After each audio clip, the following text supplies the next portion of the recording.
Bonjour, eh bien nous allons aujourd'hui ensemble, si Dieu veut, terminer la fantastique épopée des Rishonim du monde ashkénaze, ces communautés qui avaient vu le jour au Moyen-Âge et qui, quelques siècles après, vont voir leur disparition dans une tempête de souffrance inouïe qu'ont vécu ces Juifs-là et qui, malgré les affres de ces persécutions, vont avoir le mérite d'être les jalons de ce qui fera le judaïsme communautaire dans le monde et d'être la lumière de ce qui sera les bases de ce judaïsme jusqu'à la fin des temps et l'étalon, la référence en matière de loi, surtout en matière de loi, mais aussi en matière de philosophie d'un judaïsme et qui naît de ces souffrances-là et qui finalement aboutira grâce à la persévérance et grâce à l'audace intellectuelle, philosophique et la piété de ces gens à déboucher sur ce que très très prochainement nous allons vivre, la rédemption finale avec la venue de Mashiach. Mais nous n'en sommes pas encore là, nous en sommes donc à la fin du Moyen-Âge, un peu avant l'époque de la Renaissance, et nous sommes en pleine tempête dans le monde ashkénaze. Nous avions vu la dernière fois les graves conséquences de l'autodafé du Talmud avec les persécutions occasionnées à l'occasion de l'antisémitisme légendaire et de la cruauté de ce roi qui sera canonisé, le roi français Louis IX, canonisé en tant que Saint Louis, par son petit-fils Philippe le Bel, qui n'est pas moins antisémite lui aussi, et qui va organiser petit à petit toute une série de pogroms et de mesures discriminatoires qui vont en se succédant entraîner ce qui finalement sera l'expulsion des Juifs de France en 1306, expulsion qui commencera sous le règne de ce Philippe le Bel, donc le petit-fils de ce Louis IX, que lui-même Philippe le Bel fera canoniser en tant que Saint Louis, expulsion qui commence en 1289 avec la soumission des Juifs du Poitou et le décret qui ordonne à tous ces Juifs d'abandonner leurs biens, d'abandonner leurs terres, d'abandonner ce qui a fait la vie de ces communautés durant des siècles, de tout laisser et de le donner par ordre royal, par loi, au roi Philippe le Bel. Et à cette époque-là, les papes essaient plus ou moins de réfréner les débordements cruels de ces masses fanatisées par les papes eux-mêmes, par l'Église elle-même, l'Église catholique surtout, et ces masses populaires fanatisées qui se donnent à des pogroms et des massacres dans l'Europe entière, et de quelle manière, eh bien, le fameux pape Clément V va s'installer au Cantal venessin. On en avait parlé dans l'histoire des Juifs de Provence. Il va demander à ce qu'on arrête les massacres de juifs qui ne sont pas misérables. Alors, c'est grotesque, mais c'était ce que les historiens appellent un appel à la modération du fanatisme chrétien des masses populaires. Alors, le juif, oui, est toléré, son existence n'est pas aussi catastrophique que ce que en pensent les masses populaires. L'Église, dans son officialité, n'est pas antisémite. Elle va protéger, du moins tolérer l'existence de juifs misérables. Un juif misérable, qui ne lève pas la tête,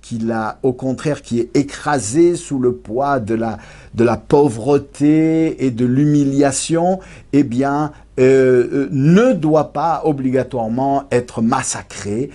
C'est ce qui fera dire à certains historiens que certains papes ont été modérés dans leur attitude vis-à-vis des Juifs. Et quand on avait parlé du comtat venessin, où sont venus s'installer les papes, notamment en Avignon un peu plus tard, eh bien, on comprend que, en fait, leur velléité était, en acceptant les Juifs, malgré les décrets d'expulsion des Juifs de France, en acceptant les Juifs dans cette région de la France, dans cette région de la Provence, il les parquait dans des ghettos, dans des conditions de misère insoutenables. Ils étaient donc vis-à-vis du monde et de la charité chrétienne la preuve de la bienveillance de la papauté et du dogme de l'Église vis-à-vis de ceux qui sont les mécréants et traîtres pour ne pas avoir été soumis à la religion chrétienne et à son dogme. Mais d'un autre côté, vu la misérabilité dans laquelle on va les laisser vivre et on va les confiner dans ces ghettos de Provence, eh bien, ils seront le témoin que Dieu a récompensé l'Église dans son effort de civiliser le monde païen et a puni la synagogue, a puni le judaïsme et le peuple juif en le réduisant à l'état de misère. Preuve, eh bien, la misère ou l'état misérable dans lequel vivent ces Juifs de Provence. Voilà, c'est ce qui, à l'époque et même plus tard, fera dire que certains papes ont été cléments, c'est le cas de le dire pour ce Clément V, vis-à-vis des massacres organisés par les populations chrétiennes dans le monde. Et Philippe le Bel, donc antisémite notoire, va lui expulser les Juifs de France, on a dit en 1289 et 1306. Parmi eux, il y a un très grand sage qui a vécu à l'époque de l'autodafé du Talmud, qui est né en Allemagne, il est né à Worms, mais il a étudié la Torah des Baalei Tosfot qui vivent en France. C'est cette fameuse école des descendants et des élèves de Rashi qui vivent en France, on avait parlé du Rashbam dans le cours précédent, de Rabbeinu Tam et du Ri, et les petits-fils de Rashi. Rashbam, c'était le fils de, et Rabbeinu Tam, le fils de la fille Yochevet de Rashi, et donc ensuite après les Baalei Tosfot, c'est une école de petits-fils, de descendants de petits-fils de Rashi et d'élèves de Rashi qui va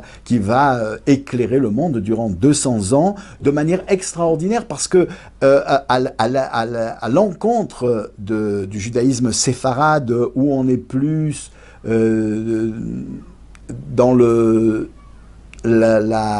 la décision juridique avec des livres de loi et des explications qui doivent donner naissance à une décision en matière de judaïsme, en matière de loi, eh bien les Baalei Tosfot vont, eux, au contraire, reprendre la façon d'enseigner et d'étudier et de présenter le judaïsme des grands maîtres du Talmud, en reprenant le Talmud et en le commentant de telle manière que l'œuvre de Tosfot est finalement une gigantesque sphère intellectuelle où rien n'est véritablement précis parce que tout est expliqué à la manière talmudique, c'est-à-dire en se référant aux méandres des discussions du Talmud eux-mêmes. C'est une richesse intellectuelle imprenable et introuvable, où tout est expliqué, où tout est dit, où on parle de tout. Et je dis donc à l'encontre de ceux qui ont parlé de sujets, ont voulu terminer un sujet, ont voulu expliquer et décider d'une loi, alors que eux, tout en étant des grands décisionnaires, n'ont pas terminé un sujet, puisque tous les sujets étaient à éclairer et se connecter l'un à l'autre, quelque chose de monumental. Et donc, de grands maîtres d'Allemagne sont venus, d'ailleurs aussi du monde séfarade, on avait parlé du Ramban à l'époque, sont venus puiser dans ces enseignements des Baalei Tosfot. Notamment un très célèbre qui va finalement peut-être finir, lui et ses élèves, et l'histoire du monde des Rishonim, l'histoire du judaïsme ashkénaze à proprement dit, c'est-à-dire du judaïsme allemand ou franco-allemand. Il s'agit du rabbi Meir de Rothenburg, celui qu'on appellera le fameux Maharam de Rothenburg. Il est né en 1220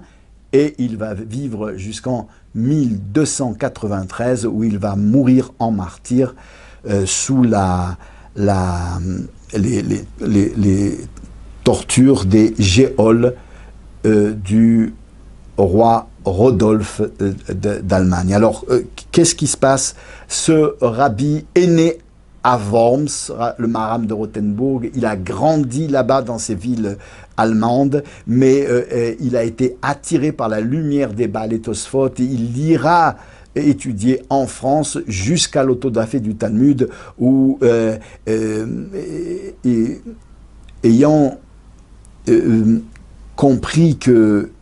la gravité de ce qui se passait en France, il retournera en Allemagne. Alors, en Allemagne, il y a un roi un empereur, ce qu'on appellera les empereurs du Saint-Empire germano-romain, Rodolphe Ier de la famille des Habsbourg, qui a pris le pouvoir et qui est lui aussi un homme extrêmement antisémite, comme il se doit à cette époque du Moyen-Âge. Le Maharam de Rothenburg retourne en Allemagne, mais il doit vivre avec la communauté des situations très difficiles qui vont être parsemées d'accusations, de fausses accusations, notamment l'accusation du crime rituel, c'est-à-dire du fait qu'on croit dans ces régions de l'Europe que les Juifs utilisent le sang de non-juifs qu'ils tuent avant la fête de Pessah pour la fabrication de leur matzot. Et puis, de nombreux pogroms aussi. À cette époque-là, on ne parle pas de pogrom parce que le mot pogrom viendra plus tard, c'est un mot russe, mais de massacre de populations ou de destruction de villages ou de communautés juives, d'expulsion de juifs sans aucune raison ou avec n'importe quel prétexte. Donc, dans ces années-là, 1285-1286, ce sont des années très très dures. Et puis, Et puis, le roi Rodolphe va arranger la situation en calmant la population, en calmant les, les désordres que causent les Juifs et l'existence des Juifs sur les terres saintes de l'Empire romain germanique, et bien tout simplement en décrétant les Juifs comme esclaves du roi. C'est-à-dire que tous les biens des Juifs appartiennent au roi à partir de maintenant, que les Juifs sont soumis à l'esclavage, à la volonté du roi Rodolphe. Ils sont sa propriété. Et on comprend, Rodolphe étant un roi extrêmement antisémite, que ça va apporter une catastrophe. Pour le judaïsme, on ne peut pas rester en Allemagne à cette époque-là. Ils le comprennent et ça entraîne la fuite de Juifs. Parmi eux, le Maharan de Rothenburg, ce fameux grand rabbi donc qui va éclairer le judaïsme par sa puissance spirituelle, à l'époque, va fuir. Il fuit par la mer et il arrive jusqu'en Italie, dans la région de Lombardie, avec sa femme, ses enfants, ses frères, ses sœurs et tout un groupe d'élèves. Il aurait, d'après certains chercheurs, pensé à établir une communauté juive en Eretz Israël, en Terre Sainte, parce qu'à cette époque-là, il y a, d'ailleurs Rodolphe Ier, le roi, en est un peu l'instigateur, un procès de ce qui reste de l'échec des rois croisés qui ont été finalement écrasés, et avec le procès des fameux Templiers qui sont les héritiers de ceux qui de ces croisades ou de ces chevaliers sauvages qui ont failli reprendre la Terre Sainte aux musulmans dans cette époque du Moyen-Âge. Alors, donc, le Maharan de Rothenburg, le rabbi Meir de Rothenburg, lui, d'après les chercheurs, aurait voulu, puisqu'il y avait un apaisement de l'antisémitisme en Terre Sainte, puisque les croisés n'avaient pas réussi, les chrétiens n'avaient pas réussi, or c'est le roi Salah ad-Din qui était un ami des Juifs, finalement, qui va reprendre le terrain. Et donc il pensait ouvrir une voie de secours en fondant une communauté en Terre Sainte, mais il n'y parviendra pas parce qu'arrivé en Italie, en Lombardie, il est reconnu lors d'un voyage d'un certain comte d'une région de l'Europe qui voyage de Rome vers la France. Les gens qui l'accompagnent, il y a un juif, un ancien juif qui s'est converti au christianisme et qui est devenu lui aussi un persécuteur de juifs. Il s'appelle Kenifafa. Et sur son chemin, il va rencontrer des Juifs qu'il comprend être des Juifs qui ont fui les persécutions allemandes et notamment le décret du roi Rodolphe de soumettre tous les Juifs allemands à l'esclavage, à son esclavage. Les Juifs allemands sont la propriété du roi Rodolphe, leurs biens, mais leur corps et leur âme est la propriété du roi puisqu'ils sont ses esclaves. Et donc, s'ils fuient,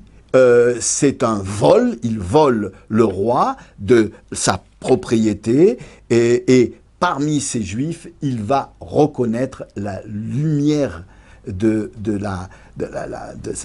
spirituel du Maharam de Rothenburg. Il reconnaît le Maharam de Rothenburg, il reconnaît le Rabbi Meir de Rothenburg parmi les fuyards, et il va le dénoncer. Les autorités militaires et policières de l'époque vont arrêter le Rav. Il est arrêté le 4 du mois de Tammuz, Vav, même Vav, c'est on est en 5046 de l'année, depuis la création du monde, c'est-à-dire en 1286, donc le Dalet Tammuz, le 4 du mois de Tammuz de l'année 1286, il est arrêté et reconduit en Allemagne chez le roi Rodolphe, qui, furieux de voir le rabbi Meir avoir fui, alors qu'il est sa propriété, il est son esclave, ainsi que tous les Juifs, avoir voulu sauver les Juifs, donc avoir voulu lui voler la propriété du corps et des âmes des Juifs, en essayant de fuir jusqu'en Italie, mais avec peut-être l'intention d'arriver jusqu'en Eretz Israël, en Terre Sainte, et reconstruire quelque chose là-bas, un foyer juif là-bas. Il va être très cruel envers lui, il va le jeter dans des géoles où il va subir un sort terrible. Il dira lui-même que, en fait, il n'en souffrira pas parce que, et c'est un texte extraordinaire qui nous est parvenu de lui. D'ailleurs, en prison pendant 7 ans, où il va rester en prison jusqu'à sa mort, où il va être torturé dans ces géoles jusqu'à sa mort, eh bien il continuera à être une lumière, il va éclairer le judaïsme en faisant parvenir des responsables, des réponses et des décisions juridiques en matière de judaïsme et de litiges et d'affaires concernant la loi juive dans le monde entier, et ces élèves vont réussir à faire parvenir des questions. Certains élèves sont emprisonnés avec lui, il y a des échanges, il continue à écrire, il continue à être un maître, malgré les persécutions. Il écrira un texte fabuleux où il dira que n'importe quel homme, lorsque on va lui brûler un petit doigt, il ne pourra pas se retenir de crier, d'hurler, même s'il avait l'intention très très forte de s'en empêcher. Et il dira que quelqu'un qui sait la grandeur de se donner, de souffrir pour le judaïsme, d'être un martyr du judaïsme, le fameux Kiddush Hashem, de mourir et de subir des tortures en étant déterminé à rester juif pour la sanctification du nom de Dieu, pour le triomphe de l'âme juive, de la flamme juive et de la Torah, eh bien on peut subir n'importe quelle torture sans en avoir le moindre désagrément, parce qu'on a cette force qui vient de la détermination de faire triompher la flamme de la vérité, la flamme de la vertu, la flamme de la justice, la flamme du judaïsme. Et on a la conscience de la grandeur de ce qu'est d'être un martyr pour le triomphe de la vérité divine sur la terre, et on ne criera ni, c'est sa façon de dire les choses, ni oi ni va avoy, ni aïe ni oh que je souffre, parce que on a cette flamme juive qui nous anime depuis la nuit des temps, depuis qu'on a été choisi sur le mont Sinaï par le bon Dieu. Alors, et il va mourir en prison. Il va mourir en prison. Le roi Rodolphe, qui est avide des biens et des richesses des Juifs, va proposer un échange d'une très très très grande somme d'argent que les Juifs devront lui fournir, en échange de la libération de leur maître, le Maharam de Rothenburg. Eh bien, un des plus grands élèves du Maharam, le Rosh, un des très grands maîtres du judaïsme, qui donc est l'élève du rabbi Meir de Rothenburg, du Maharam de Rothenburg, le Rosh sera un des piliers qui va être le fondement des décisions en matière de loi juive du Shulchan Arour de Rabbi Yosef Karo, qui écrira son livre sur la base de 3 grands piliers de la halacha, le Rambam, dans l'ordre chronologique, le Rif, le Rambam, et puis le Rosh. Donc le Rosh, à cette époque-là, vit dans le monde Ashkenaz, vit donc à Rothenburg. Il est l'élève, le plus grand élève, le plus sérieux des élèves du Maharan de Rothenburg, le plus attaché au maître. Et lorsqu'il voit que le roi Rodolphe a emprisonné son maître et qu'il accepte la libération contre une somme d'argent,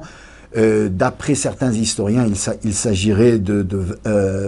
20 000 marks en or de l'époque, c'est une somme considérable, colossale. Eh bien, il va se mettre en quête dans toute l'Europe de ramasser des fortunes pour arriver à la somme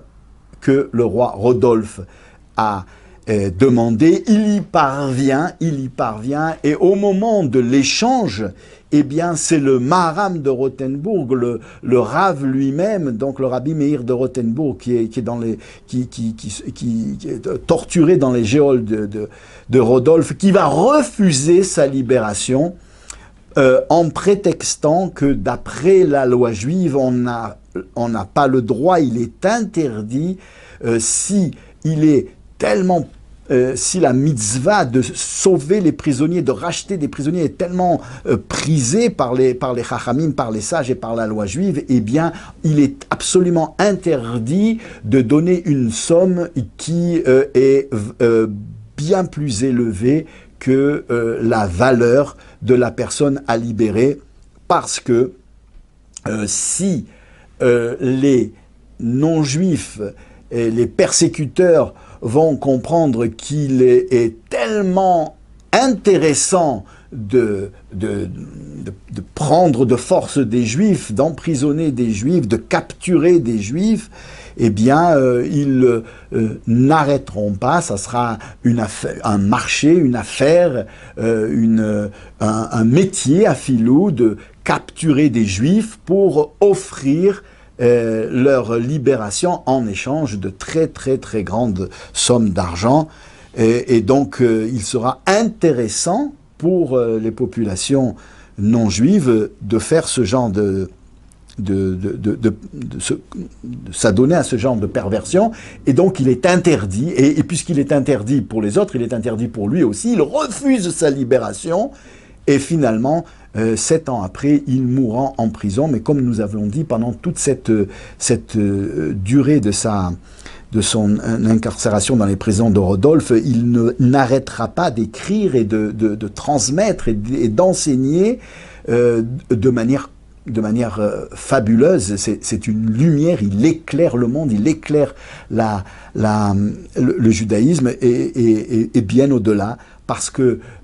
la vertu, la justice, le don de soi pour la diffusion de l'honnêteté et de la véritable bonté et de la vérité dans le monde, bien qu'elle a été écrasée, torturée, massacrée, réprimée par la chrétienté, au Moyen-Âge, elle finira petit à petit à se glisser à travers les consciences et à finir par aboutir à un monde bien meilleur qui, au fur et à mesure, va s'améliorer malgré les difficultés, sans comprendre, sans savoir d'où vient ce vent d'amélioration et de retour à une éthique et une morale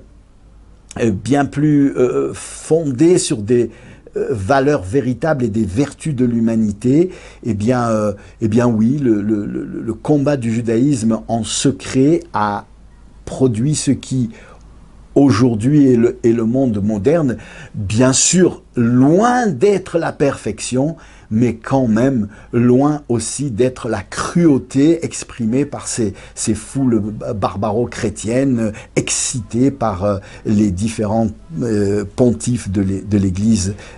catholique ou orthodoxe de l'époque. Alors, et il va mourir donc, il va mourir en prison.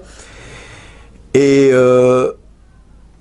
roi, Rodolphe, va offrir son corps vendre son corps contre une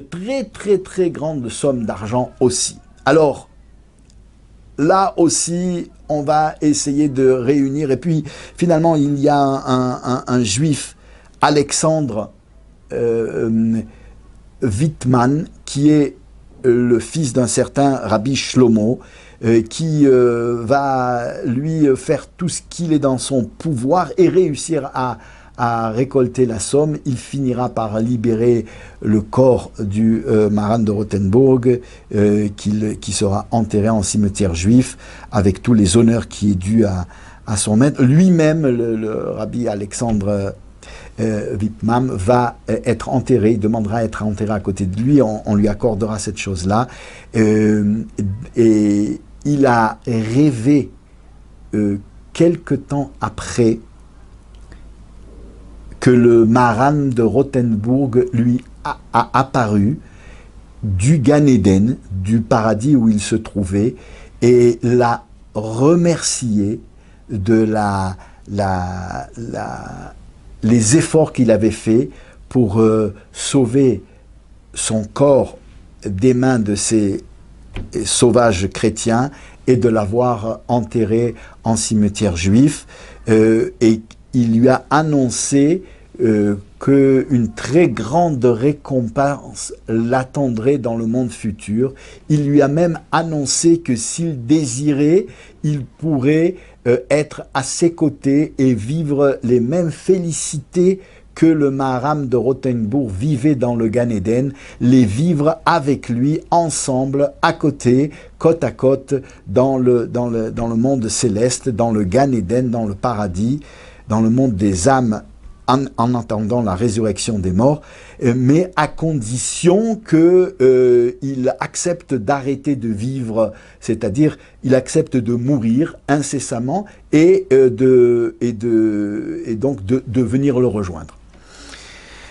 Et le rabbi Alexandre Wittmann n'a pas hésité.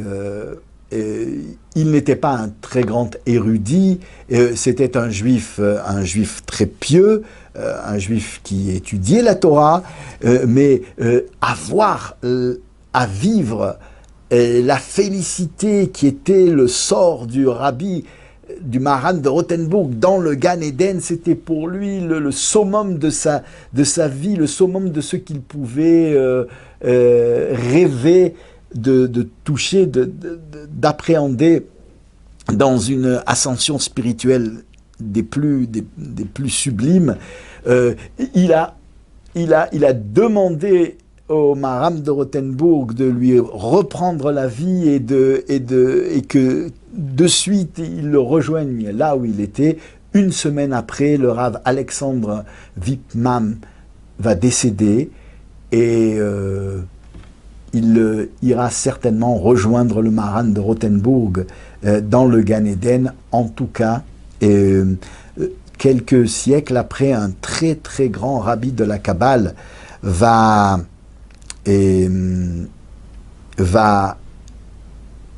expliquer en fait que ce Alexandre Wittmann avait fait et s'est aperçu après coup qu'il avait fait une grande erreur, parce que s'il savait quelle était la grandeur et la puissance spirituelle que pouvait être la vie d'un homme accablé de sa